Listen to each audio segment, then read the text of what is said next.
Naalimpungatan si Bimbo sa kanyang pagkakahimbing. Agad na hinanap ang unan na madalas niyang niyayakap sa pagtulog. Nahulog pala yun sa ibaba ng kanyang kama. Nag-iisa lang siya sa kanyang kwarto. Mula nang sumapit sa edad na 10, ay hinayaan na siya ng kanyang mga magulang na matulog na mag-isa. Kaya inihiwalay na rin siya ng kanyang silid. Dinampot ni Bimbo sa sahig ang kanyang paboritong unan na regalo pa sa kanya ng kanyang mga magulang. Kahit iba na ang amoy nun dahil sa panis na laway, ay ayaw niya tong palabahan. Mas madali kasi siyang makatulog at mas komportable kapag yakap ang paborito niyang unan. Niyakap ni Bimbo ang kanyang unan upang bumalik sa pagtulog nang makarinig siya ng ingay mula sa labas ng kanyang kwarto. Ingay yun na tila nag-aaway. May sumisigaw at nagmamakaawa. Pinakinggan niyang maigi yun. Boses yun ng kanyang nanay at tatay. "La, may nangyayari kina nanay at tatay. Titignan ko nga." Akmang babangon upang lumabas ng kanyang kwarto ang bata nang makarinig naman siya ng ibang boses. Galit na galit ang boses na yun na may kasamang pag-atungal. Wari galing yun sa isang uri ng hayop o halimaw. Nakadama ng kilabot sa kanyang katawan ng bata. Kung halimaw nga ang pinagmumulan ng ingay na yun, malamang ay nasa panganib ang kanyang mga magulang. Bagamat naroon ang kaba at takot, ay ganap nang tumayo ng kama si Bimbo. Binuksan ang pinto ng kwarto at pinuntahan ang pinagmumulan ng ingay. Subalit hindi siya kagad dumiretso ron, kundi saglit muna siyang nagtago. Yumuko at gumapang papunta sa sala. Napahinto siya at lalo pang kinilabutan nang makita kung anong meron sa kanilang sala. "Ha? May halimaw! May halimaw sa sala! At biyag sina inay at itay! Sila yata ang sinasabing aswang. Nakakatakot ang itsura nila. Ang lalaki at ang tutulis ng kanilang pangil. Pati na rin ang kanilang kuko." Hindi alam ni Bimbo kung ano ang kanyang gagawin.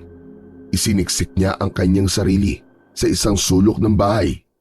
Tumindi ang kanyang nararamdamang takot.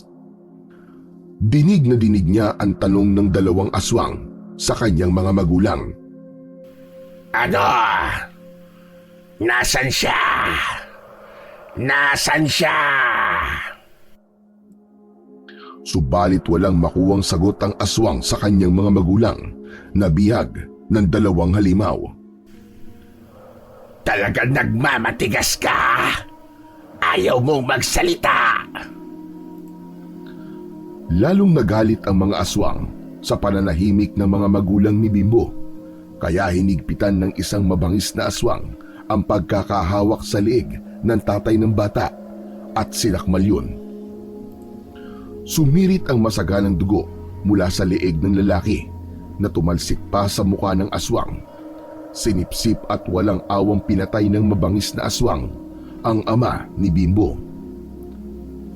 Samantala, bakas din sa isa pang aswang ang galit habang hawak naman ang buhok ng nanay ni Bimbo. Itinaas ng halimaw ang kanyang kamay, saka ito biglang ipinasok sa dibdib ng babae. Lumabas ang masagalang dugo nang maipasok ng aswang ang buong kamay niya na may matutulis na kuko sa dibdib ng bihag. Nang ilabas ng aswang ang ipinasok na kamay mula sa dibdib ng babae at hawak na nito ang puso na tumutulo pa ang dugo, ibinuka ng aswang ang kanyang bibig at sinubo ng buo ang hawak na sariwang puso. Naaamoy ni Bimbo ang lansa dahil sa sariwang dugo na nagkalat sa sala, dugo na galing pa sa kanyang mga magulang. Pigil ang kanyang pag-iyak. Kitang-kita niya kung paano paslangin at gawing pagkain ng dalawang aswang ang lamang loob ng kanyang mga magulang. Ipinikit na lang ni Bimbo ang kanyang mga mata. Hindi niya na kaya pang makita ang nangyayari. Durog na ang puso niya. Gusto niyang sugurin ang 2 aswang na pumatay sa kanyang nanay at tatay. Kaya lamang ay wala rin siyang magagawa. Dahil malamang ay kainin din siya ng 2 halimaw. Walang buhay, lasog-lasog ang katawan. Kumakalat ang sariwang dugo na nagbibigay ng masangsang na amoy. Yun ang senaryong makikita sa sala ng bahay ni Bimbo. Nanatiling walang kibo ang bata sa kanyang pinagtataguan. Hindi niya alam kung paano siya aalis doon kung nandun pa rin ang mga aswang. Maya-maya pa, may manok na tumilaok mula sa labas ng bahay nila. Nagulat ang 2 aswang na itinigil na ang pagkain sa lamang loob mula sa katawan ng mga magulang ni Bimbo. Wari na alarma ang mga halimaw sa narinig na tilaok. Nagmamadaling lumabas ang mga ito at umalis. Takot silang abutan ng pagbukang liwayway at pagsikat ng araw. Nang matiyak ni Bimbo na wala na ang mga aswang, ay saka pa lamang siya lumabas sa kanyang pinagtataguan. Pumalahaw sa pag-iyak ang bata nang ganap na makita ng malapitan ang kalunos-lunos na sinapit ng kanyang mga magulang. Ang sasama niyo! Pinatay niyo ang itay at inay ko! Napakahayop niyo mga aswang! Bakit niyo ginawa to sa inay at itay ko? Bakit? Bakit? Kahit naliligo sa dugo ang katawan ng mga magulang, ay di yun inalintana ni Bimbo. Mahigpit niyang niyakap ang wakwak at lasog-lasog na katawan ng kanyang mga magulang. Maliwanag na ang 4 na sulok ng baryo nang madiskubre ng mga kapitbahay ang tungkol sa kahindik-hindik na sinapit ng mga magulang ni Bimbo. Agad yung pinuntahan ng kapitan saka tumawag ng mga pulis. Dahil kakaiba ang naging paraan ng pagpatay, kaya pinaniniwalaan ng mga taga roon na isang aswang na halimaw ang pumaslang sa mag-asawa. Naghalughog ang mga pulis sa loob ng bahay para hanapin si Bimbo. Subalit hindi nila yun nakita. Nawawala ang bata. Umalis ito ng bahay na walang tiyak na pupuntahan. Samantala, malayo na ang narating ni Bimbo pagkatapos niyang masaksihan ang nakakakilabot na ginawa ng mga aswang sa kanyang mga magulang. Ay tila wala sa sarili ang bata na naglakad ng naglakad. Kung saan patutungo ito ay walang katiyakan. Habang naglalakad siya, ay bigla na lamang iiyak si Bimbo kapag naaalala ang sinapit ng kanyang mga magulang. Tay, inay, bakit nangyari yun sa kanila? Bakit sila pinatay ng aswang? Napakahayop nila. Ang sasama nila. Pinapangako ko, hahanapin ko ang mga aswang na yon. Igaganti ko sila. Papatayin ko rin sila. Umiiyak na naglalakad habang bumubulong si Bimbo. Makikita rin ang galit sa mukha nito. Kung may ibang taong makakakita lang sa kanya, ay iisipin na nasisiraan na siya ng ulo. Dahil walang tiyak na pupuntahan ng bata, kaya tuloy-tuloy lang ito sa paglalakad. Tila hindi rin ito nakakaramdam ng gutom. Tinitingnan siya ng ibang taong nakakasalubong na may pagtataka. Hanggang isang matandang babae ang lumapit kay Bimbo. Nasa mukha nito ang pag-aalala para sa bata. Kaya lamang, tila wala pa rin sa sarili si Bimbo. Tuloy lang sa paglalakad. Hindi pinansin ang lumapit sa kanya. Hanggang sa hinawakan ng matandang babae ang kamay ng bata. Dali lang, iho. Teka lang. Huminto sa paglalakad ang bata nang mahawakan ang kanyang braso. Nakatingin sa kawalan. Tahimik lamang ito. Saan ka ba pupunta, iho? Abe, pansin ko. Para ka yatang nawawala. Ano bang pangalan mo? Taga-san ka ba? Mukhang malayo ang pinanggalingan mo. Sunod-sunod ang tanong ng matandang babae kay Bimbo. Siya ay si Lola Aldea, isang matandang albularya na naninirahan malapit sa ilog. Wala pa ring sagot ang bata sa mga tanong ni Lola Aldea. Abay, just king bata ire. Ano ba nangyayari sa kanya at ayaw yata magsalita? Baka naman pipi. O kaya'y bingi. Kaya hindi ako naririnig at naiintindihan ang sinasabi ko. Naku po, mapapalaban yata ako ng senyasan sa batang ito ah. Gamit ang kamay ay sumenya si Lola Aldea kay Bimbo. Nagtanong kung saan galing at kung nagugutom ba ito at kung gustong kumain.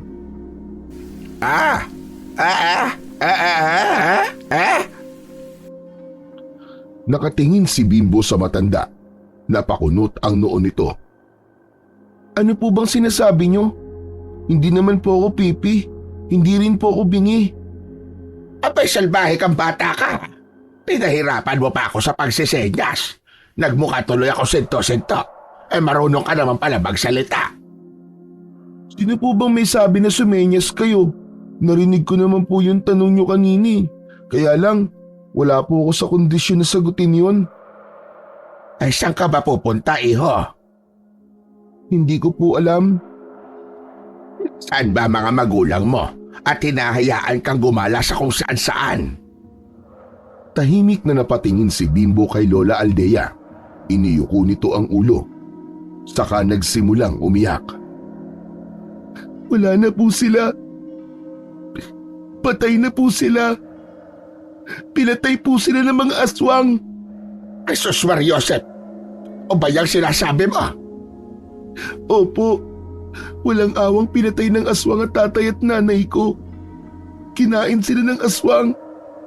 Ang sasama po ng mga aswang na yun. Nakakalungkot naman pala nangyari sa'yo, iho. O siya, tigil na. Huwag ka nang umiyak. Tahan na. Hinaplos-haplos ng matandang babae ang likod ng bata upang payapain at pakalmahin sa pag-iyak ang bata. Kung wala ka mapupuntahan, gusto mo bang doon ka na lang sa kubo ko? Pwede ka doon tumira. Tumangu-tangu si Bimbo bilang pagsang-ayon sa sinabi ng matandang nagmamalasakit sa kanya. Kaya isinama na ni Lola Aldea ang bata upang umuwi sa kanyang kubo na malapit sa tabing ilog. Nalaman na rin niya ang pangalan nito. Bimbo, heto ang kubo ko. Andito na tayo. Pasensya ka na at medyo maliit lang ito. Okay lang po, Lola. Siya nga pala, Lola Aldea na lamang ang itawag mo sa akin, ha?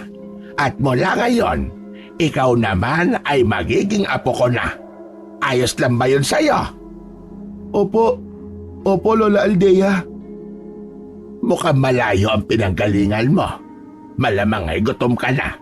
Sandali lamang nga, maghintay ka dito at ipaghahanda kita ng pagkain. May natira pa akong kaning lamig doon at sa adobo. Ipinaghanda ni Lola Aldea ng pagkain si Bimbo. Hindi na naghugas pa ng kamay ang bata nang makita ang pagkain, kundi sinunggaban kagad niya ito. Matinding gutom talaga ang nararamdaman ng bata. Dahan-dahan ka lang naman, Bimbo. At baka mabulunan ka. Kahapon pa po kasi ako hindi kumakain eh. Kaya gutom na po ako. Ganun ba? Hala, sige, ubusin mo na yan. At mamaya ay magpahinga ka. Mukhang pagod na pagod ka rin. Bukas na ulit tayo mag-usap. Nang makakain, ay naupo si Bimbo sa isang bangko sa loob ng kubo. Nakita ni Lola Aldea na napapayuko ito sa tindi ng antok. Kaya ipinaglatag ng matanda at saka inakay upang makahiga ng maayos. Kinabukasan, paggising ni Lola Aldea ay si Bimbo agad ang hinanap ng kanyang mga mata. Tumingin siya sa lugar na hinigaan ng bata. Aba, wala si Bimbo ah. Asan ang batang yon? Umalis din yata. Ang sabi niya ay okay lang na dito siya tumira. Tumayo ang matanda at lumabas ng bahay. Iginala ang paningin upang hanapin ang batang tinulungan. Nawala ang pag-aalala at napalitan ng ngiti sa labi ang pagkabahala ni Lola Aldea. Natanaw niya kasi si Bimbo, nasa may pangpang ng ilog. Nakatingin ito sa tubig.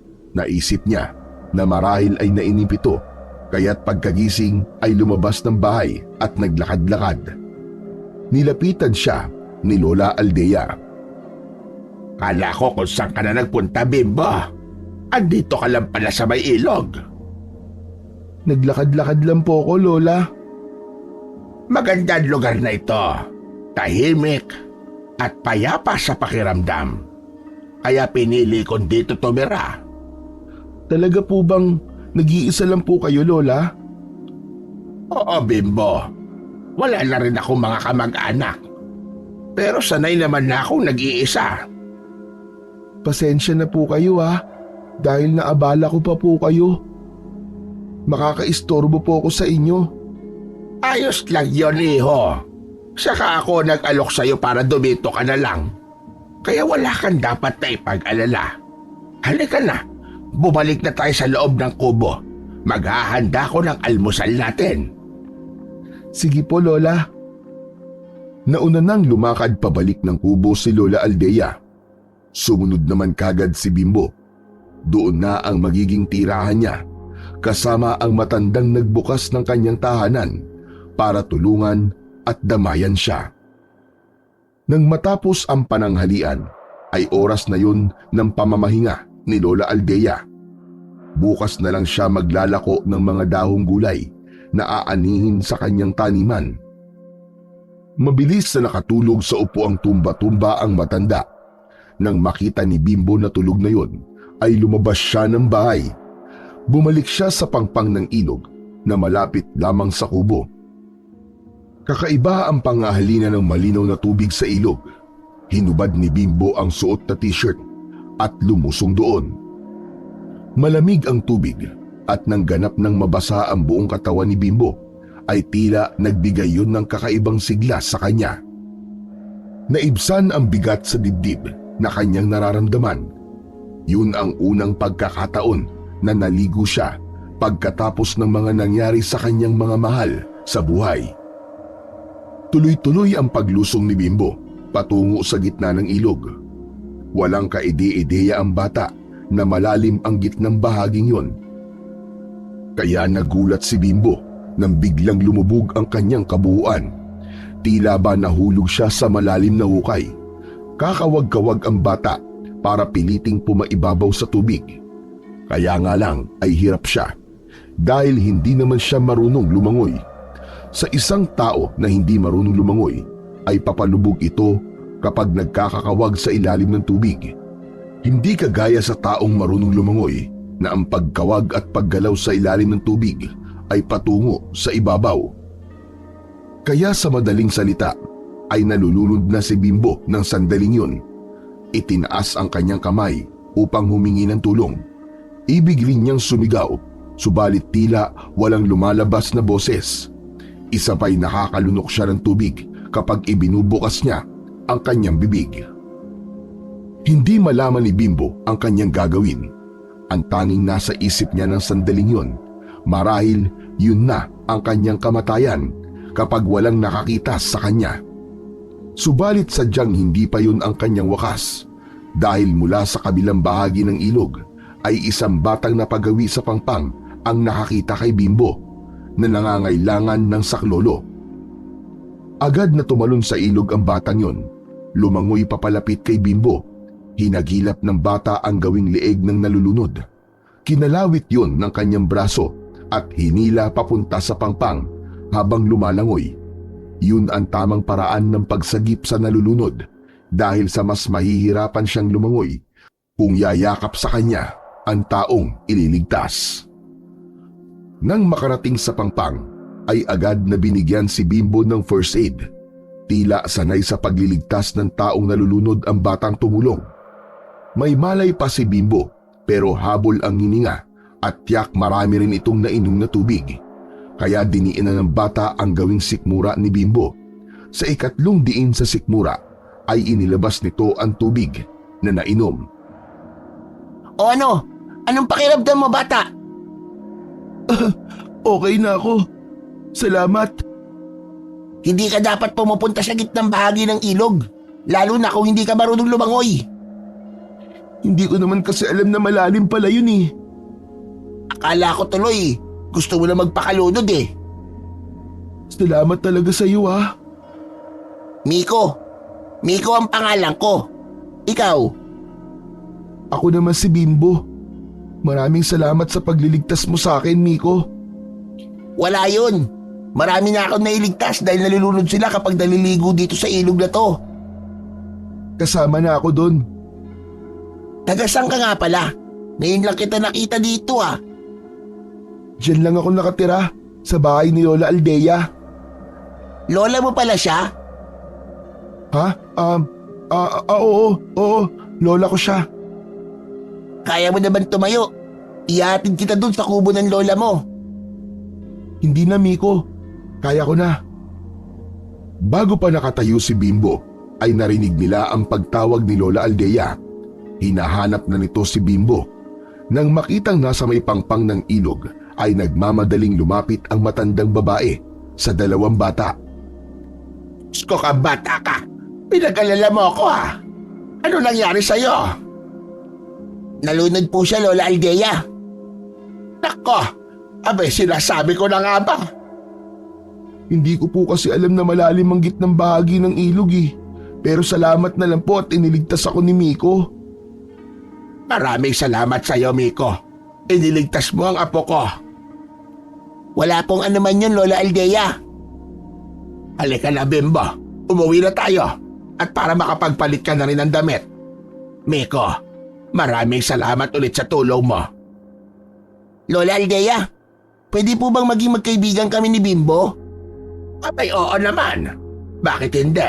Gusto ko talaga magkaroon ng kaibigan tong apo ko eh. Oh, paano Bimbo? Magkaibigan na tayo ha? Oo, Miko. Salamat sa tulong mo. Ayos lang. Hayaan mo sa susunod na araw. Papasyal na lang ako sa kubo nyo para makapaglaro tayo. Pwede rin kitang turuan lumangoy. Saka sasamahan din kitang mamasyal. Marami tayong pwedeng puntahan na magagandang lugar dito. Pabor yun kay Bimbo. At yun din ang ibig mangyari ni Lola Aldea. Ang magkaroon ng bagong kaibigan ng bata. Upang kahit paano ay makalimutan nito ang pinagdaanan na naikwento sa kanya. Pagdating sa kubo ay may ibinigay na lumang t-shirt at shorts si Lola Aldea kay Bimbo. Pinagpapalit niya ito ng suot na damit. May damit po kayo na kasya sa akin? Saka, damit po ito ng batang sing edad ko ah. Oo, damit yan ng apo ko. Siya ang gumagamit niya nung kasama ko pa siya rito. Nasaan po siya? Saglit na natahimik si Lola Aldea. Bakas ang lungkot sa kanyang muka. Sorry po, bigla tuloy kayong nalungkot. Naalala ko kasi si Bimboy. Halos itinad mo siya nang namatay. Ano po? Patay na po pala siya? Oh, Bimbo.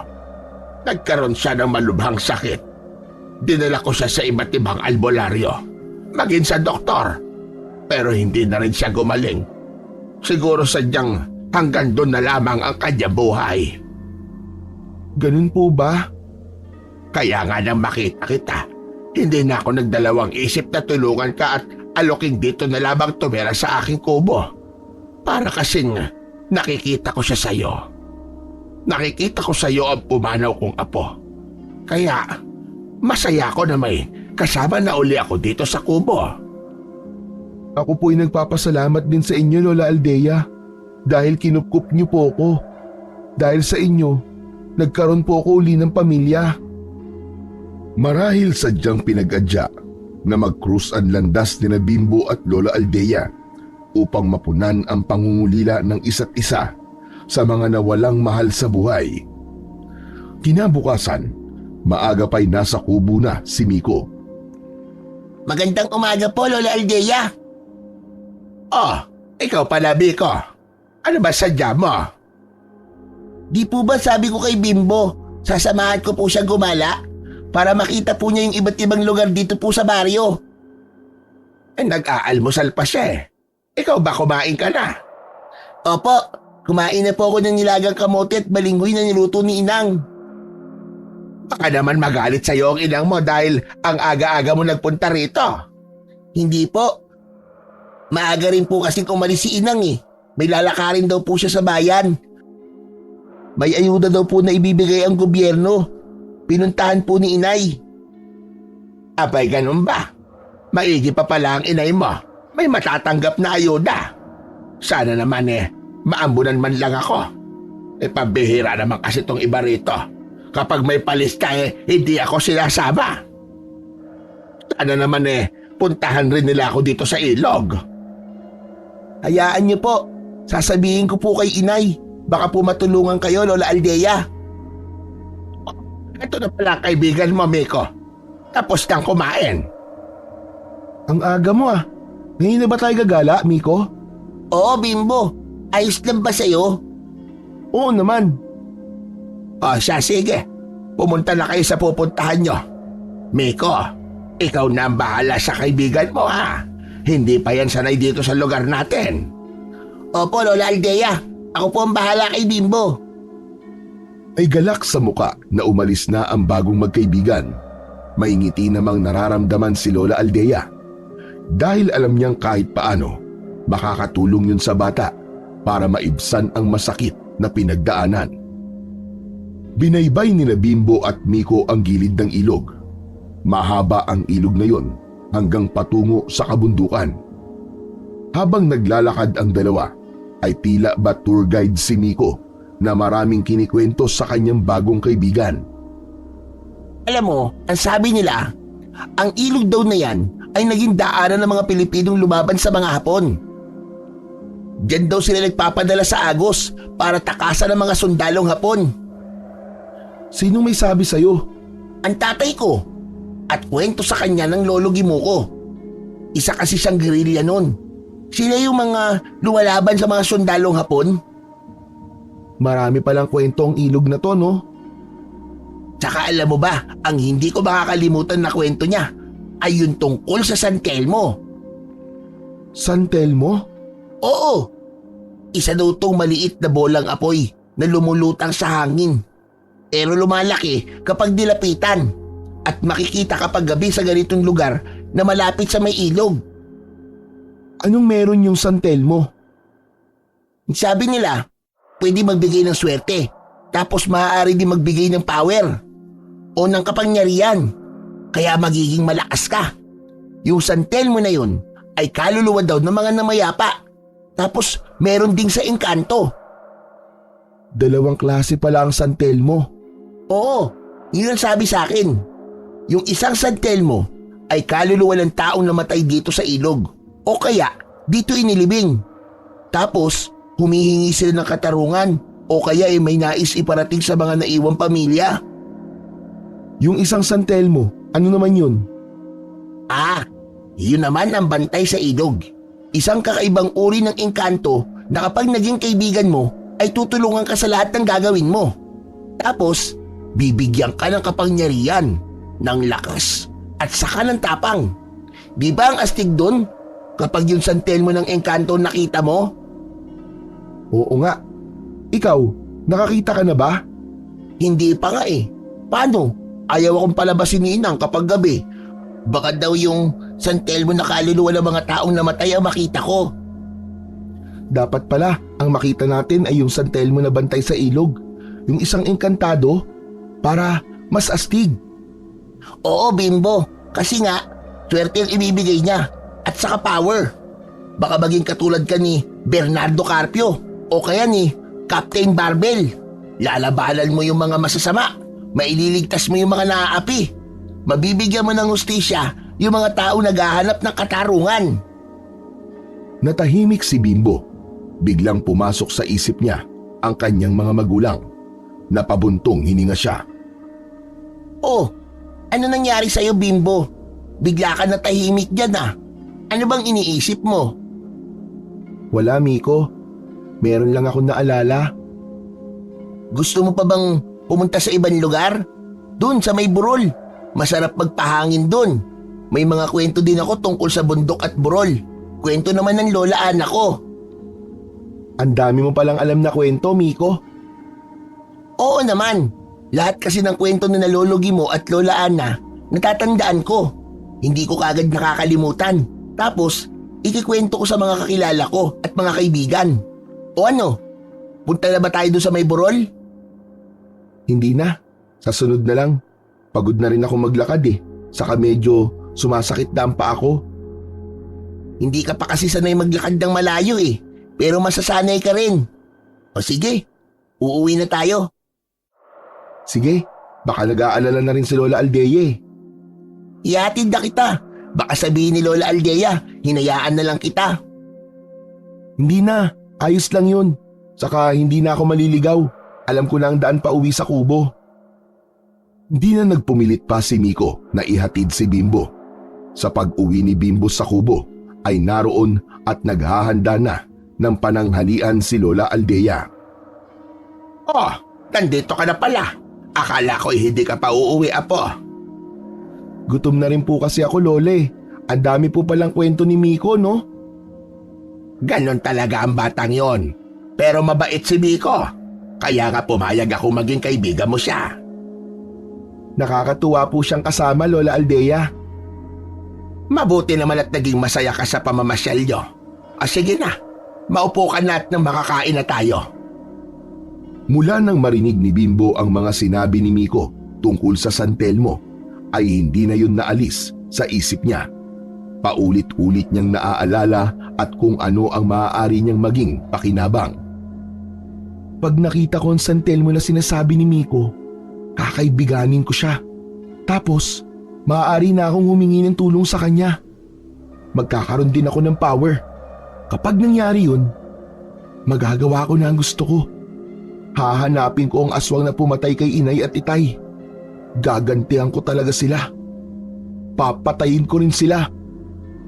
Nakita ni Lola Aldea na tila may binubulong-bulong si Bimbo habang nakaupo ito sa may pinto ng kubo at nakatanaw sa labas. Bimbo, apo, may sinasabi ka ba? Wala po, Lola. Para kasing bumubulong-bulong ka riyan. Kinakausap ko lang po ang sarili ko. Kinukumusta ko po kung okay pa ako. Ano ka mo? Tumigil ka nga riyang bata ka. Mamaya'y mahipang ka na masamang hangin dyan matuluyan ka. Kung gusto mong may makakausap lumapit ka rito sa akin at mag-usap tayo. Hindi yung kinakausap mo ang sarili mo. Hindi na po, Lola. Ayos lang po ako. Sigurado ka? Opo. Hindi maaaring sabihin ni Bimbo sa kanyang lola ang tungkol sa San Telmo. Jack, mag-iisip agad ito ng kung ano, kaya mas mainam na ilihim niya lamang niya. Hindi rin siya dapat magsayang ng panahon. Ang nais ni Bimbo sa lalong madaling panahon ay makakita siya ng San Telmo para malaman na niya kung gaano ba katotoo ang mga sinabi sa kanya ni Miko. Nang sumunod na gabi, ay nakita ni Bimbo na tila masakit ang likod ng kanyang Lola Aldea. Mag-isa nitong pinapahiran ng langis na binabad sa mga halamang gamot ang kanyang tagiliran at likuran. Nahihirapan yun, kaya lumapit sa kanya si Bimbo. Tulungan ko na po kayo, Lola. Ako na po magpapahid ng langis sa likod nyo. Talaga, apo? Opo, nakikita ko po kasi na nahihirapan po kayo. Oo nga Kuwang kasi, sumasakit itong likod at tagiliran ko. Dahil siguro sa pag-ani ko ng mga tanim kong pechay at mustasa. Nakayuko kasi ako habang nag-aani. Ang hirap talaga kapag ganitong tumatanda na. Kinuha ni Bimbo ang bote ng langis na hawak ni Lola Aldea. Naglagay siya sa isang palad at hinaplos yun sa likod ng matanda. Hindi niya lang yung basta ipinahid, kundi sinamahan pa niya ng paghilot na nagustuhan ng matandang babae. Aba, ang husay mo palang maghilot, apo Ginagawa ko po kasi lagi ang ganito sa Inay at Itay ko kapag maghapon silang pagod sa trabaho. Nako, pasensya ka na. Napag-usapan na naman natin ang nanay at tatay mo. Okay lang po, Lola Aldea. Tinadya ni Bimbo na siya ang maghilot kay Lola Aldea dahil ang ibig niyang mangyari ay maging masarap ang tulog nito sa gabing yun. Yun na kasi ang takdang panahon para gawin niya ang kanyang naiisip. Dahil nga sa paghilot ni Bimbo sa tagiliran at likuran ng kanyang Lola Aldea, ay tila hinila ang matanda sa pagtulog. Ilang sandali pa ay nakapikit na ito at naghihilik. Nakatulog na si Lola Aldea. Tumayo si Bimbo at sumilip sa bintana. Madilim na madilim ang labas. Dahil wala pang buwan na nagpapakita, mahihirapan siyang lumabas kung sobrang dilim. Kaya naghintay na lamang ng konting sandali si Bimbo sa paglabas ng buwan. Nang matiyak na ni Bimbo na malalim na ang tulog ng kanyang lola at malalim na rin ang gabi, ay lumabas ito ng kubo. Isinara ang pinto at tinahak ang madilim na gabi. Binigtas niya ang daan patungo sa ilog. Gaya ng sinabi ni Miko, sa lugar na malapit sa ilog, malimit lumalabas at nagpapakita ang San Telmo. Bagamat may bahagyang takot at kilabot na nararamdaman ng bata sa gagawin, ay pinaglalabanan niya yon. Ang mahalaga sa kanya ay magkaroon ng katuparan ang nais niyang mangyari. Nang nakarating na siya sa tabi ng ilog, ay nadagdagan ang nararamdaman niyang kilabot nang umihip ang malamig na hangin na tila nanuot sa kanyang balat. Sapagkat tahimik ang lugar, bukod sa ingay ng mga kuliglig ay maririnig din ang pag-agos ng tubig sa ilog. Bahagya pa siyang nagulat nang biglang mag-ingay ang tubig. Merong bagay na bumagsak doon, dahilan para lumikha ng tunog. Ayon kay Miko, ay dalawang uri ng San Telmo ang maaaring magpakita. Isang ligaw na kaluluwa ng nilalang na namatay o inilibing malapit sa ilog, o kaya naman ay espiritu ng engkanto na magbibigay sa kanya ng inaasam na lakas at kapangyarihan. Naupo si Miko sa isang nakatumbang puno. Pilit na pinatatatag ang kanyang loob at inaasam na ang espiritu ng engkanto ng San Telmo ang magpakita sa kanya. Maya-maya pa, may kung anong ingay siyang narinig mula sa damuhan. Kaluskos yun ng isang bagay na gumagapang. Agad niyang naisip na posibleng ahas yun. Umagilap siya ng isang kahoy na maaari niyang gamiting panghataw sakaling ahas nga ang lumikha ng ingay. Subalit saglit pa ay nawala yun hanggang sa may maaninag siyang maliit na liwanag sa kabilang bahagi ng ilog. Liwanag na tila galing sa isang sulok. Waring naglalakad ang liwanag na kanyang nakikita. Napatayo sa kanyang kinauupuan ng bata. Agad niyang naisip na maaaring yun na ang San Telmong hinihintay niya. Sapagkat nasa kabilang bahagi ng ilog ang nakita niyang liwanag, ay tinawid niya ang ilog. Mabuti na lang at mababaw na bahagi ang kanyang nadaanan. Subalit umabot pa rin yun hanggang sa kanyang dibdib. Nang makatawid siya ng ilog, ay nakita niya ng mas malinaw ang liwanag. Lumulutang ito at tila isang maliit na bolang apoy na kasinlaki ng bola ng baseball. Ito na siguro yun. Ito na marahil yung San Telmong hinihintay ko. Lakas loob na lumapit si Bimbo sa nakitang bolang apoy. Sa paglapit niya ay nagliyab ito. Lumaki ang apoy. Natakot siya na baka biglang tumalon papunta sa kanya at masunog siya. Sa ginawa niyang paglapit ay may naramdaman siya na tila humihila sa kanya para ilayo siya sa bolang apoy. Ha? May humihila sa akin? Sino kayo? Anong ginagawa niyo sa akin? Bitiwan niyo ako! Bitiwan niyo ako! Pilit na hinahatak papalayo si Bimbo nang hindi niya nakikitang nilalang. Huwag niyo akong hawakan! Bitiwan niyo ako! Subalit hindi nagpapigil ang bata. Pinaglabanan niya yon. Sinikap niyang makalapit sa bolang apoy. Nang ganap na siyang nakalapit ay laking pagtataka niya dahil hindi lumayo sa kanya ang nakita niyang bolang apoy. Kahit malapit siya rito ay wala siyang init na nararamdaman kundi malamig na tila singaw ng yelo ang dumampi sa kanyang muka at katawan. Bakit ganun? Walang init kahit napakalapit ko sa bolang apoy. Kaibigan, ikaw ba ang San Telmo na hinahanap ko? Naglakas loob si Bimbo na kausapin ang bolang apoy na nasa kanyang harapan. Gumalaw-galaw ang bolang apoy, wari sumasayaw na tila pagsang-ayon sa kanyang tanong. Saglit pa ay lumaki ang bolang apoy.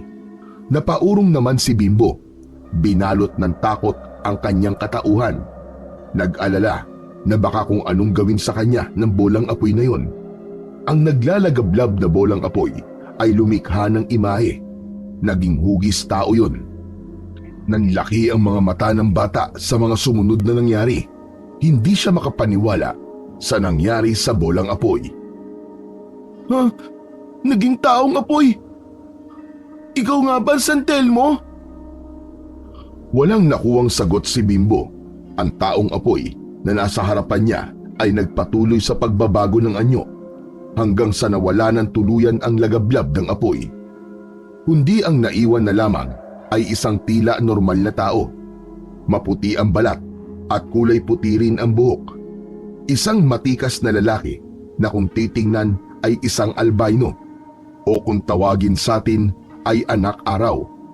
Puti rin ang suot nito na tila isang nurse. Natulala si Bimbo. Hindi siya makapagsalita. Musta ka, kaibigan? Nanlalaki pa rin ang mga mata ni Bimbo. Naroon pa rin ang pagkamangha at pagkagulat sa kanyang mga nakita. Ngunit nang marinig ang mahinahong pagsasalita ng nilalang na nasa kanyang harapan, ay unti-unting nabawasan ang kanyang kaba. Okay lang naman ako. Pero hindi pa rin ako makapaniwala. Ikaw nga ba ang San Telmo? Oo.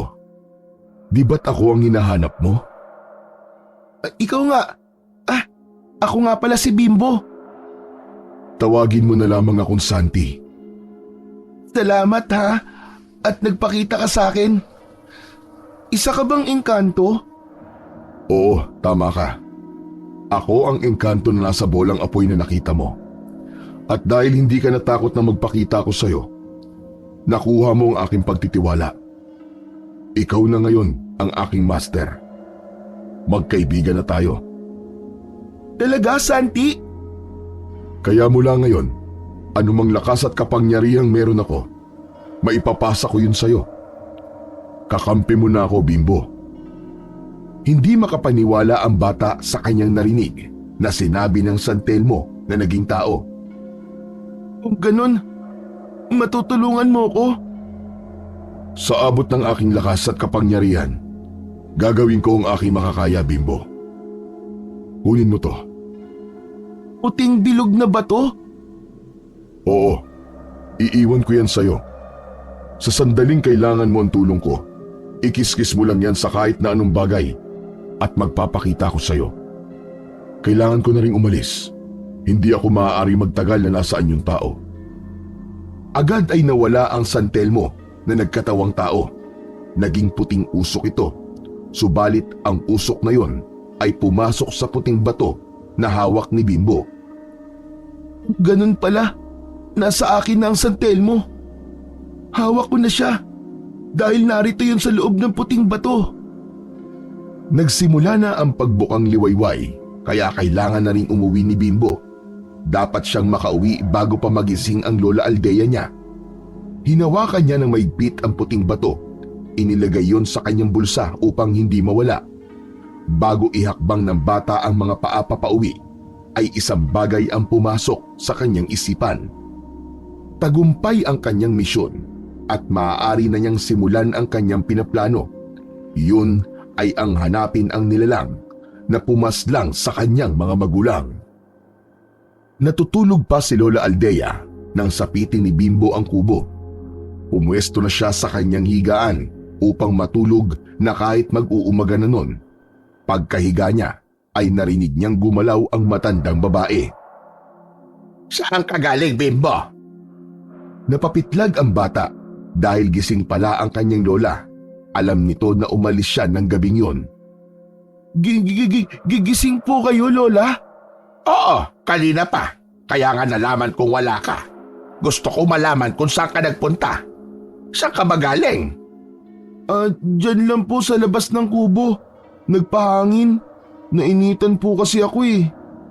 Ayoko nang nagsisinungaling ha. Hindi ka lang sa labas ng kubo nagpunta. Alam kong malayo ang pinuntahan mo. Ibig kong malaman ang totoo. Dun po. Sa may ilog po, Lola.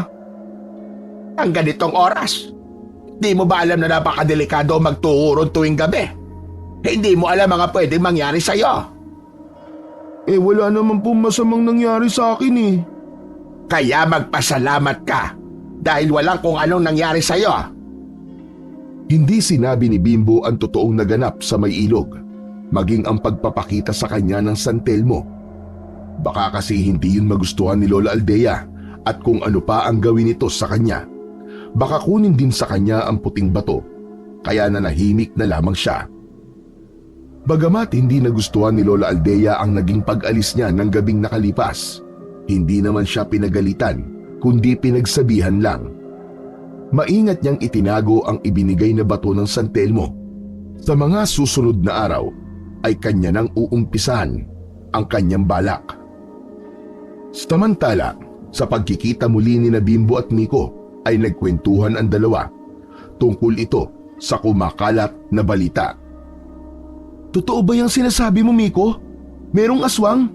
Oo, nakakakilabot yan, Bimbo. Kaya nga lahat ng taga ron sa Baryo Burgos ay pinag-iingat na. Saan pala yung Baryo Burgos? Sa 3 barangay mula rito sa atin. At doon nag-aasik ng lagim ang mga aswang. Napakasama talaga nila.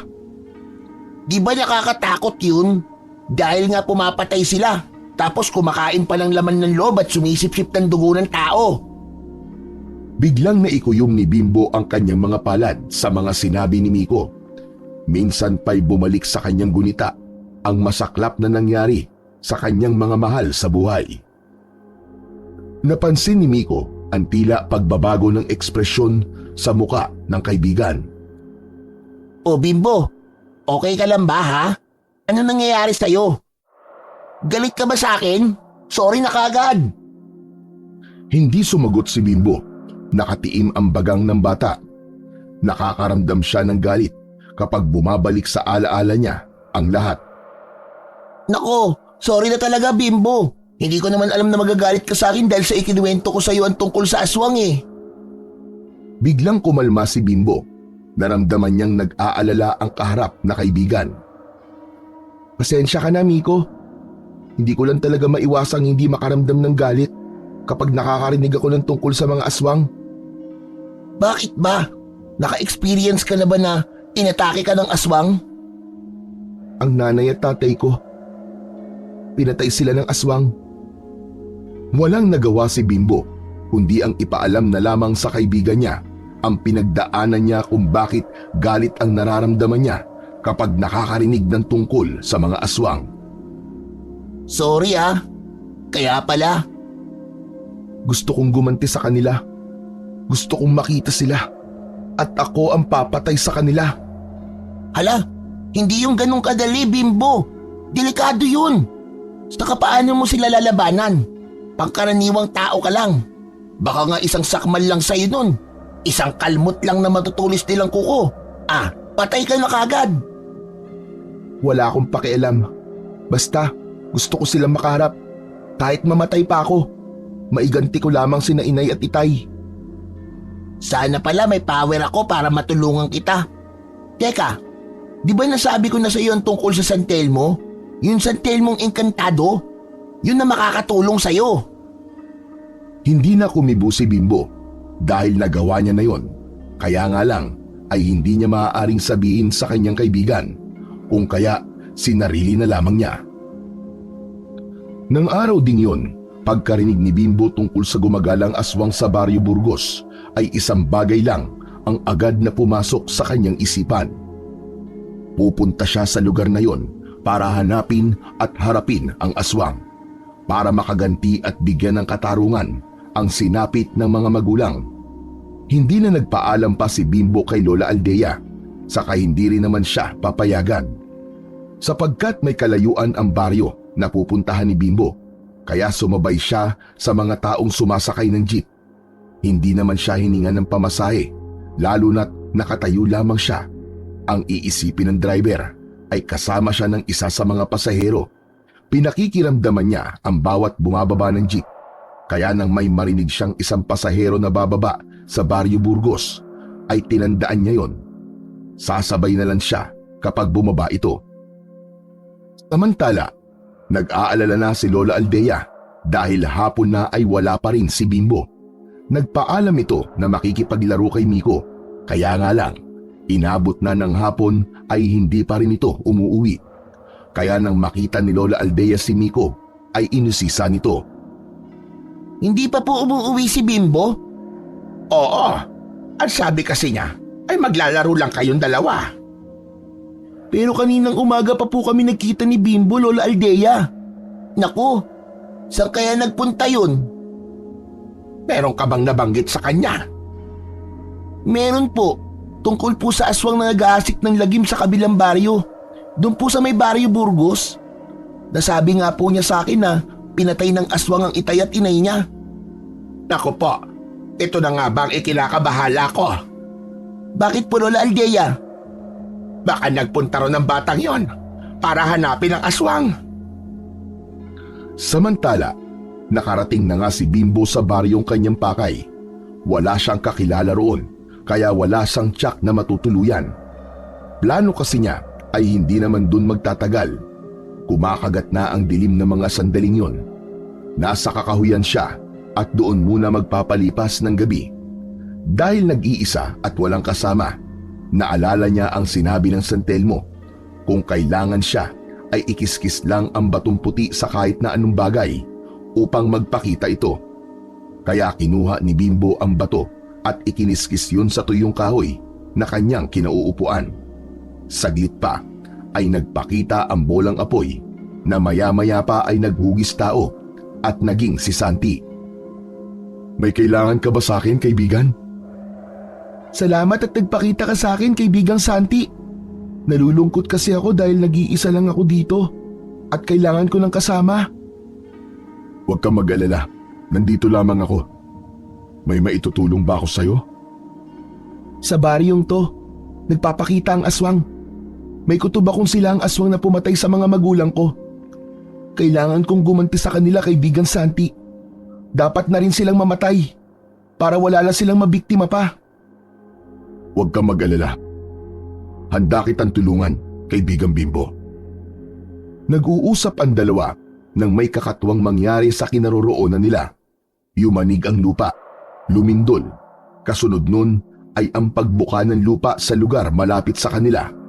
At mula sa nakabukan lupa ay may lumabas na kakatwang nilalang, mga maligno na iniluwa ng lupa. Ano mga yan, kaibigang Santi? Ang mga nilalang na ibig kumuha sa batong ibinigay ko sa'yo. Pero, ikaw ang batong to, Santi. Kung ganun, ikaw ang kailangan nila? Oo, tama ka. Nais nila ako makuha. Huwag kang papayag, Bimbo. Gagamitin lang ako ng mga malignong yan sa kanilang kasamaan. Teka, anong gagawin ko? Humanda ka. Lalabanan natin sila. Magkakampi tayong dalawa. Ako ang magbibigay sa iyo ng lakas. Naging bolang apoy si Santi at nang maglaho ang apoy ay bumalik ito sa pagiging puting bato. Pagkadakay ang puting bato na hawak-hawak ni Bimbo ay gumalaw at nagbago ng itsura. Humaba ito at naging isang arnis, isang nag-aapoy na arnis, subalit kayang hawakan ni Bimbo. Hindi siya napapasok habang tangan ang arnis, malamig ang pakiramdam niya. Umatake kay Bimbo ang mga nilalang na iniluwa ng lupa. Gamit naman ang nag-aapoy na arnis ay isa-isa niyang hinataw ang mga nilalang ng dilim. Nakakatakot ang itsura ng mga ito. May mga malalaking mata, nangungulubot na muka at may malalaki at mahahabang tenga. Ang mga katawan ay gaya ng sa kabayo at aso. Umaatungal at umiigik ang bawat tamaan ng arnis. Ang iba ay nagliliyab pa hanggang sa ganap na masunog ang kanilang katawan. Hindi sila tinigilan ni Bimbo. Iba ang lakas na ipinakita ng bata sa pakikipaglaban. Ilang sandali pa ay naubos din ang mga nakakatakot na nilalang. Hanggang dyan lang pala kayo eh. At ganyan din ang gagawin ko sa mga aswang na makikita ko. Nang maubos na ang mga maligno na nakasagupa ni Bimbo, ay nagbalik na sa pagiging puting bato ang nag-aapoy na arnis. Itinago na ito ni Bimbo sa kanyang bulsa. Hindi na umalis pa si Dindo sa kakahuyan at doon na siya nagpalipas ng gabi. Wala na ring gumambala sa kanya sa magdamag na lumipas. Wala ring aswang na nagpakita. Hindi pa rin nagplanong umuwi si Bimbo kahit alam niyang nag-aalala na ang kanyang lola Aldea. Lumabas siya ng kakahuyan, muling naglakad na walang katiyakan ang pupuntahan. Wala sa kanyang sarili na tinahak ni Bimbo ang daan. Malayo ang kanyang iniisip, kaya hindi niya narinig at napansin ang pagdating ng isang kotse. Nahagip siya nito at gumulong siya sa gilid ng kalsada. Agad namang lumabas ng sasakyan ang mag-asawang sakay ng kotse.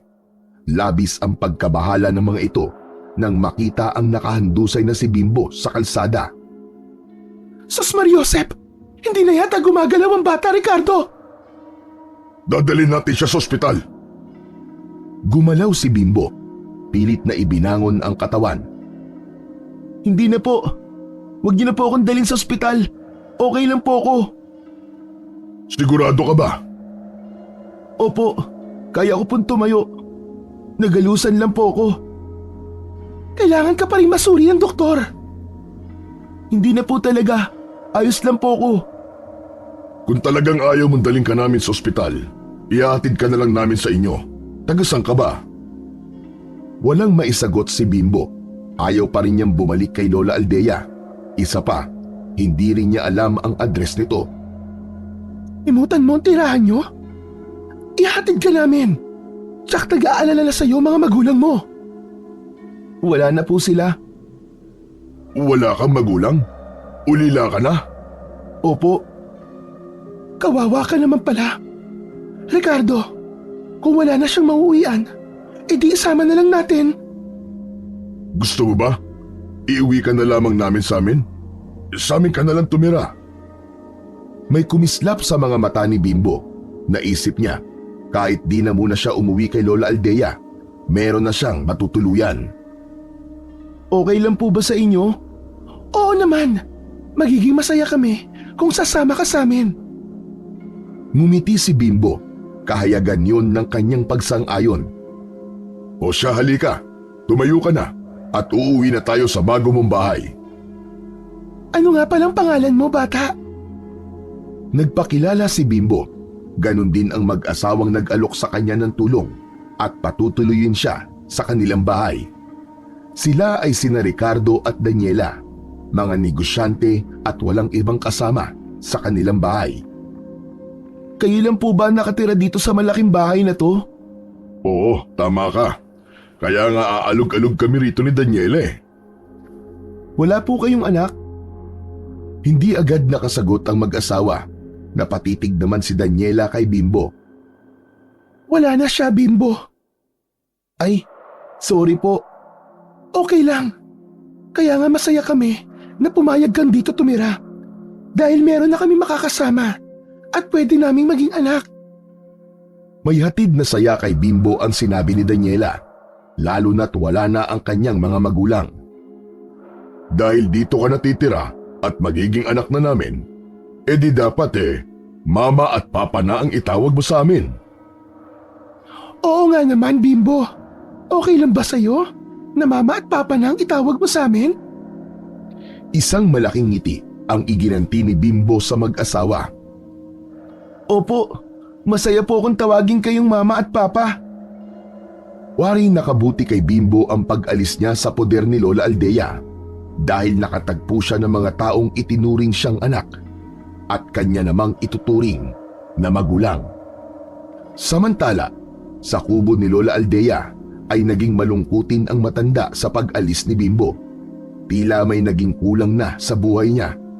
Bawat araw na lumilipas ay umaasa ang matanda na biglang magpapakita sa kanya ang bata.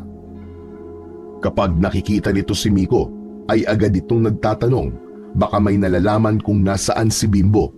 Subalit wala rin itong balita dahil maging si Miko ay nasasabik na ring makita muli ang kanyang kaibigan.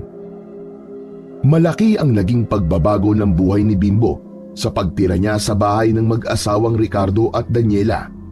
Dahil walang anak, kaya naman alagang-alaga siya ng mga ito. Naibibigay ang gusto ni Bimbo. Wala na nga siyang hahanapin pa. Kaya lamang, hindi pa rin naaalis sa isipan nito ang kagustuhang maiganti ang sinapit na mga namatay na magulang. Maayos man ang kalagayan ko ngayon dahil sa tulong ni na Mama Daniela at Papa Ricardo. Hindi pa rin lubos ang kasiyahan ko. Dahil hindi ko pa rin natutupad yung pangako ko kina inay at itay. Ang tungkol sa nangyari sa kanyang mga magulang ay hindi na ikukwento ni Bimbo sa mag-asawang umampon sa kanya. Wala rin siyang planong ipaalam yon. Para sa kanya ay hindi na nila kailangan pang malaman. Basta ang batid lang nila ay ulila na siya. Sa pananatili ni Bimbo sa Barrio Burgos na siyang tirahan ng mag-asawang kumukupkup sa kanya, ay wala na uli siyang nabalitaan tungkol sa mga aswang. Ang naging kwento sa kanya ni Miko ay hindi na nasundan pa. Marahil ay naligaw lamang ang aswang na yon. Posibleng taga-iba pang lugar. Subalit patuloy siyang nag-aabang at naghihintay na isang araw ay may mababalitaan uli siya tungkol sa pagsalakay ng aswang.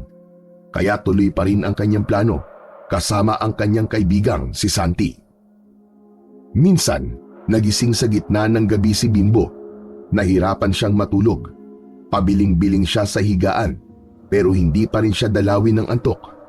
Kaya lumabas siya ng kanyang kwarto. Nakaramdam siya ng uhaw at gusto niyang uminom ng gatas o kaya ay tubig. Ang daan pababa sa kusina ay madadaanan ang silid ng mag-asawang Ricardo at Daniela. Kaya nang mapadaan doon si Bimbo, ay napansin niyang gising pa rin ang mga ito. May ingay siyang narinig, kaya natukso ang bata upang lumapit sa silid ng mag-asawa. Kakaiba ang ingay na kanyang narinig. Nakaramdam ng pagkabahala ang bata at pag-aalala. Pinihit niya ang seradura ng pinto. Gumalaw yun. Hindi ito nakalak. Binuksan niya ng bahagya ang pinto. Ganon na lamang ang kanyang pagkagulat at pangihilakbot sa kanyang nakita. Nanlaki ang kanyang mga mata at hindi siya makapaniwala. Hindi niya roon nakita ang mag-asawa, kundi ang nakita niya roon ay dalawang kakaibang nilalang. Dalawang aswang na tila galing sa kung saan. Biglang bumalik sa kanyang alaala ang dalawang aswang na pumatay sa kanyang mga magulang.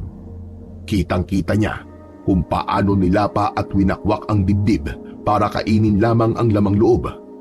Dahil halos magkakapareho ang itsura ng mga aswang, kaya sa palagay niya, ang aswang na nakikita niya ng sandaling yun ay ang mga aswang na pumaslang sa kanyang mga magulang. Hindi alam ni Bimbo ang gagawin. Ganun na lang ang pagkagulat niya. Taglay niya ang puting bato ng San Telmo, subalit nawala yun sa isip niya. Ang naramdaman niya lamang ng pagkakataong yun ay ang pagkagulat at galit.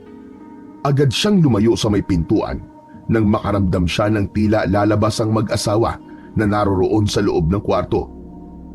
Nagtago siya sa isang sulok ng bahay. Maya-maya pa, naramdaman niya na may naglalakad at mula yun sa silid ng mag-asawa. Sinilip niya ang lumabas ng kwarto. Walang aswang na lumabas, kundi ang mag-asawang Ricardo at Daniela. Kaya isang bagay lang ang agad na pumasok sa isip ni Bimbo. Aswang ang mga taong kumukupkup sa kanya. Sila ang aswang na nakita niya na nasa loob ng silid. Marahil, kakarating lang ng mga ito galing sa labas ng bahay at siguro'y may ginawa ang mga ito. Naghasik ng lagim at humanap ng kanilang biktima. Marahang gumapang si Bimbo pabalik ng kanyang kwarto. Naging maingat siya upang hindi malaman na nasa labas siya ng silid. Nang makabalik sa loob ng kanyang kwarto ang bata, ay hindi niya mawari kung ano ba ang kanyang dapat maramdaman. Hindi siya makapaniwala sa kanyang natuklasan. ang taong may mabuting kalooban na nag-ampon at nag-alok ng tulong sa kanya ay mga aswang pala. Posibleng ang mga ito ang pumatay sa kanyang mga magulang. Magulo ang isip ni Bimbo kaya naisipan niyang humingi ng tulong kay Santi sa kaibigan niyang San Telmo. Naguguluhan ako, Santi. Ano ngayon ang binabalak mo, kaibigan? Gaya ng nasabi ko na, kailangan kong gumanti. Sa mga taong kasama mo ngayon?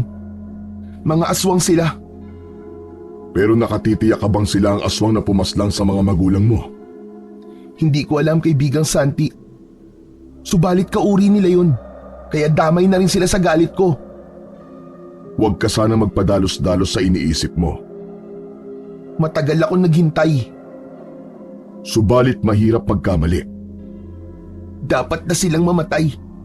Para matahimik na rin ako, kaibigang Santi. Mainam kung magmasid-masid ka muna, kaibigang Bimbo. Ang makiramdam, maaaring may mga bagay ka pa rin dapat malaman. Patatagalin ko lamang ang paghihirap ng kalooban ko. Kailangan mo pa rin maghintay, kaibigang Bimbo, para wala kang pagsisiyan sa bandang huli. Kahit paano ay napigilan ni Santi si Bimbo sa magiging padalos-dalos na desisyon. Samantala, ang tungkol naman sa natuklasan ni Bimbo ay hindi pala yun naging lingid sa kaalaman ng mag-asawa. Ay alam na si Bimbo. Oo, Daniela. Ano tayo ngayon yan? Delikado tayo sa batang yan. Anong pinaplano mo? Hindi natin dapat hayaan na may gawin siya sa atin. Anong ibig mong sabihin? Maaaring isuplong niya tayo o ikalat niyan tungkol sa lihim natin. At kapag nangyari yon, delikado tayo. Mawawalan tayo ng katahimikan at maaari niya tayong ipahamak. Kaya ba niyang gawin yun? Samantalang naging mabait tayo sa kanya. Kinupkup natin siya. Tinulungan. Hindi niya tayo maiintindihan, Daniela. Hindi mauunawaan ng isang nilalang na di nating kauri ang ating pinagdaraanan. Kung sa bagay, tama ka doon. Dapat na siyang mawala. Teka lang, nakakaawa siya. Kung paaalisin lang natin siya rito, hindi natin alam kung anong pwede niyang gawin sa atin. Pakiusapan na lang natin na manahimik na lang siya at walang masamang mangyayari sa kanya kung wala siyang pagsasabihan sa kung ano mang nalaman niya tungkol sa pagkatao natin. Mahirap siyang pagkatiwalaan, Daniela. Hindi ko kayang patayin ng isang bata. Ako ang gagawa nun kung hindi mo kaya. Pero Ricardo, baka may iba pang paraan. Nakakaawa talaga siya. Wala nang ibang paraan. Kaya dalawa ang pagpipilian natin. Ang mawala si Bimbo o tayo mawawala dahil ipapahamak niya tayo. Hindi na nakakibo pa si Daniela pero hindi kaya ng puso niya na mapahamak si Bimbo. Kahit paano ay napalapit na ito sa kanya. Subalit ang hangad ni Ricardo ay ang kaligtasan nilang mag-asawa. Samantala, sa silid ni Bimbo, kumakabog ang dibdib at humahangos ang bata. Nagising siya mula sa malalim na pagkakatulog. Masakit sa dibdib ang kanyang naging panaginip. Napanaginipan ko na naman. Bumalik na naman ang pangyayaring yun. Pawisan at mabigat ang dibdib ni Bimbo nang magising dahil sa panaginip. Laman ng kanyang panaginip ang sinapit ng kanyang mga magulang, ang kahindik-hindik na ginawang pagpatay ng mga aswang. Bumalik sa gunita niya ang karumal-dumal na kalagayan ng kanyang mga mahal sa buhay pagkatapos na paslangin ng mga kampod ng kadiliman. Napanaginipan ko sila dahil lang nais nila magkaroon ng katarungan. Hindi ako matatahimik hanggat hindi ko yun natutupad. Ngayon ay abot na ng kamay ko ang paghihiganti dahil kasama ko sa bahay ang mga nilalang na posibleng pumatay sa kanila. Wala ng panahon na dapat pang palagpasin si Bimbo. Nakabuo na siya ng desisyon. Sa gabing yun ay sisingilin na niya ang mga taong umutang sa buhay ng kanyang mga magulang. Oo nga't di tiyak kung sila ang mga yon, pero kauri pa rin nila at pwedeng sila ang mga aswang na yon. Kahit naging mabait sa kanya ang mag-asawa, hindi yun sapat para makalimutan niya at mapatawad ang sinapit na mga taong mahalaga sa kanya. Hindi niya na sinabi sa kaibigang si Santi ang kanyang balak dahil sa huling pag-uusap nila, ibig siya nitong pigilan. Kaya na niyang patayin ang mag-asawa habang natutulog ang mga ito sa kanya gagawin ang kanyang pinaplano. Subalit ng gabing yun, bago pa gawin ni Bimbo ang kanyang plano, ay may pangyayaring magiging dahilan ng pagbabago ng kanyang desisyon. Mula sa bintana ng kanyang kwarto ay may nakita siyang mga aswang na lumilipad at patungo sa kanilang bahay. May mga aswang! Hindi yun sina Mama Daniela at Papa Ricardo. Kasi silip ko lang sa silid nila at naroon sila. Ibang aswang ang mga lumilipad na to. Kakaibang uri sila ng aswang. Nagtaka si Bimbo kung anong kailangan ng mga aswang na nakita niya. Hindi muna siya lumabas ng kanyang silid. Nagmasid at nakiramdam siya.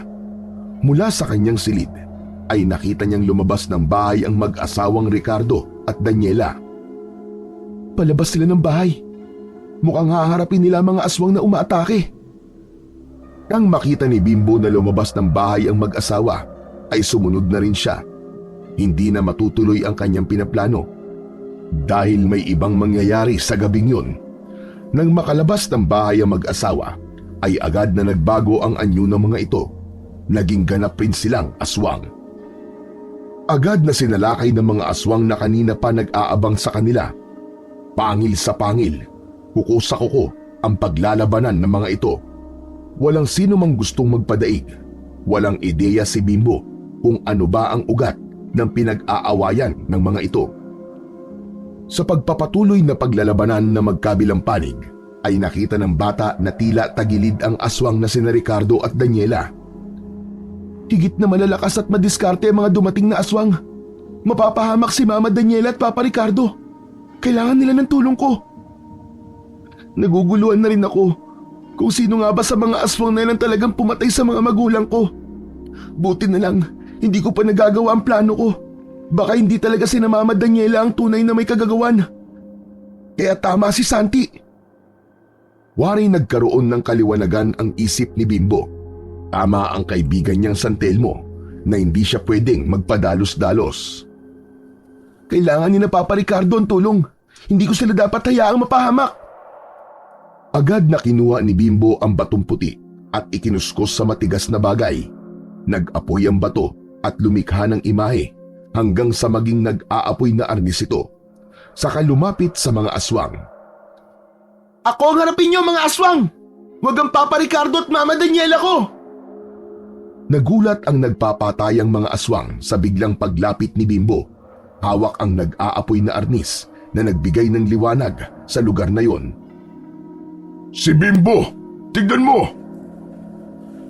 Ricardo! May kapangyarihan siya!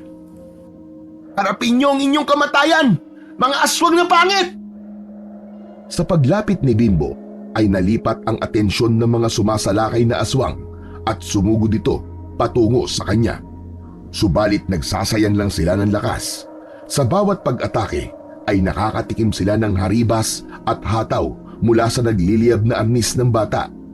Dumidikit ang apoy sa katawan ng aswang sa bawat pagtama ng arnis sa katawan ng mga ito. Umaapoy ito hanggang sa matupok ng apoy ang mga aswang. Kaya saglit lang ay agad nalipol ang mga umaataking aswang. Nailigtas ni Bimbo ang mag-asawa. Bago ganap na lumapit ang mga ito kay Bimbo, ay bumalik na muna sila sa pagiging tao. Salamat. Maraming salamat sa pagliligtas mo sa amin, Bimbo. Hindi namin nakalain na ikaw pala ang magliligtas sa amin. Ayoko lamang po mapahamak kayo. Utang namin sa iyo ang ikalawa naming buhay, Bimbo. Kung hindi ka dumating, baka katapusan na namin ang Papa Ricardo mo. Meron ka palang kapangyarihan, Bimbo. Tinulungan lang po ako ng kaibigan ko. Kaibigan? Opo, pero pasensya na po kung hindi ko maaaring sabihin sa inyo. Okay lang yun. Hindi ka namin pipilitin na sabihin. Kung yan ang gusto mo. Sa ginawang pagliligtas ni Bimbo sa mga taong kumukup sa kanya, ay tila naging maluwag yun sa kanyang pakiramdam.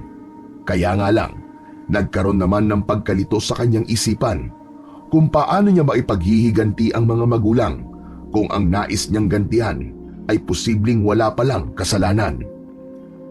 Sa silid ng mag-asawang Ricardo at Daniela, nagkaroon na rin ng pagbabago sa kanilang isipan ang tungkol sa nabuong desisyon. Kita mo naman sigurong ginawa sa atin ni Bimbo, Ricardo. Nagulat din ako, Daniela. Mabuti na lamang at hindi mo pa nagagawa ang plano mo. Mapapatay mo ang bata na magliligtas pala sa atin. Alam na niya ang tungkol sa pagkatao natin, pero iniligtas pa rin niya tayo. Kaya nga, mali ang iniisip mo tungkol sa kanya. Hindi niya tayo isusumbong kung kanino, lalo na't wala tayong ginagawang masama sa kanya. Ibig kayang sabihin nun tanggap niya kung ano man tayo? Maaaring ganun nga, Ricardo. Kaya hindi banta sa buhay natin si Bimbo, kundi kakampi natin. Minsang pakikipag-usap ni Bimbo sa kaibigan niyang San Telmo ay nagpasalamat ang bata dahil sa ginawa nitong pagpigil sa kanya sa nauna nitong plano. Mabuti pala at pinakinggan kita, kaibigan Santi. Dahil nga posibleng mali ang iyong iniisip. Nakapatay pa ako ng taong walang kasalanan kung nagkataon. Pero huwag ka mag-alala. Malalaman mo rin kung sino ang dapat natin singilin. Andito ko para samahan kang hanapin sila. Salamat, kaibigang Santi.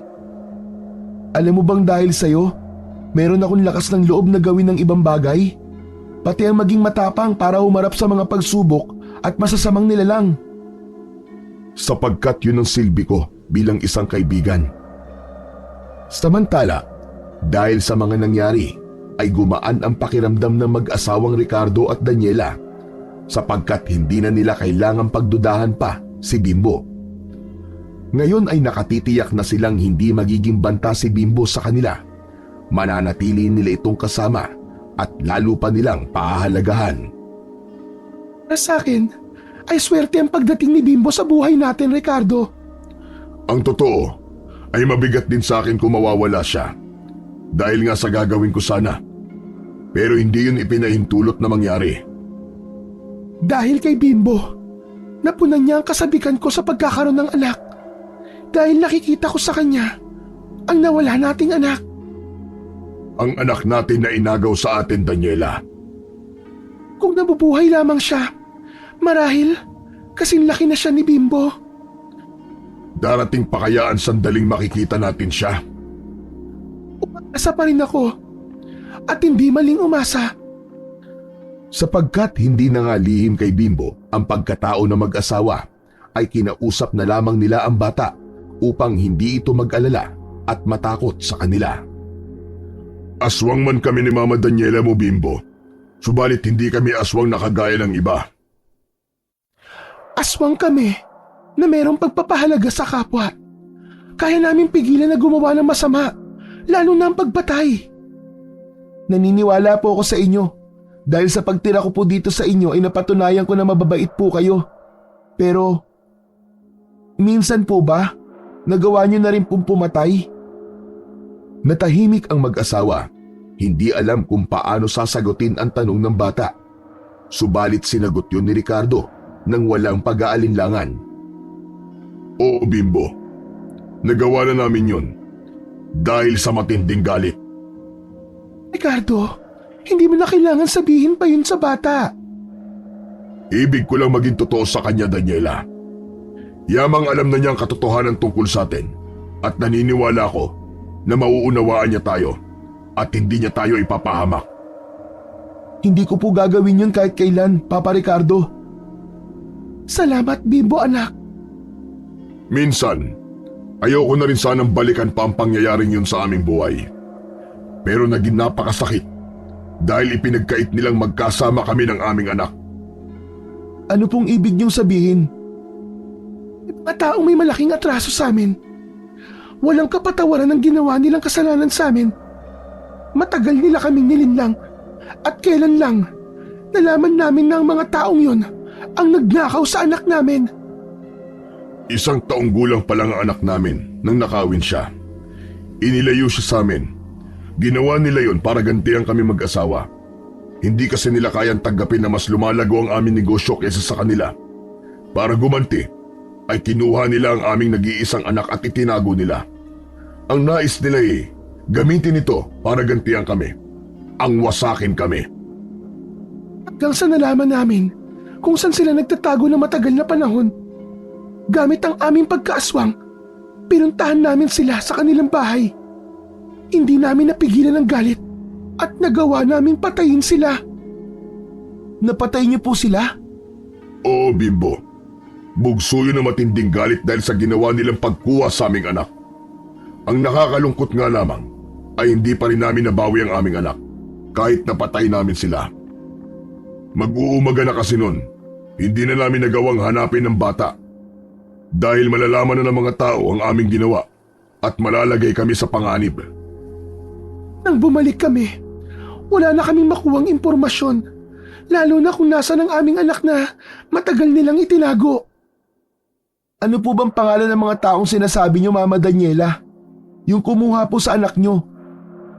Sila ang mag-asawang Ramona at Ernesto Villacruz. Natahimik si Bimbo. Hindi niya alam kung anong mararamdaman niya ng mga sandaling yun. Kayo ang aswang na pumatay sa kanila? Tama ka, Bimbo. Bunsod yun na matinding galit dahil sa kasalanang ginawa nila sa amin. Pati ang aming nag-iisang anak ay idinamay nila. Inagaw nila ang aming karapatan para alagaan at palakihin siya.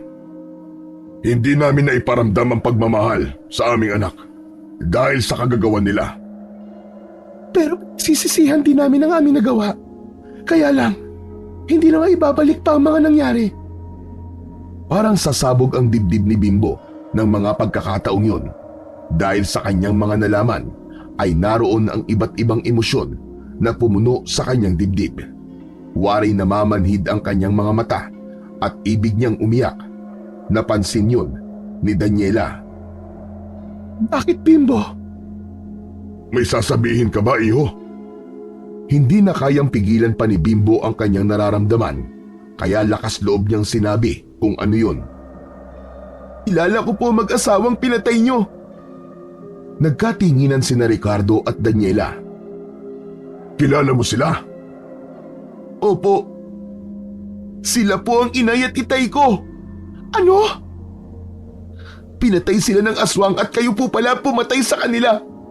Pinatay niyo ang inay at itay ko. Hindi makapaniwala ang mag-asawang kaharap ni Bimbo sa kanilang narinig.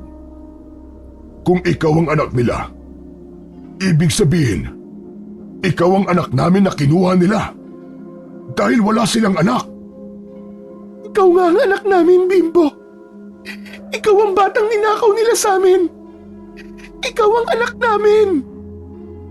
Hindi na napigilan pa ni Daniela ang nararamdaman.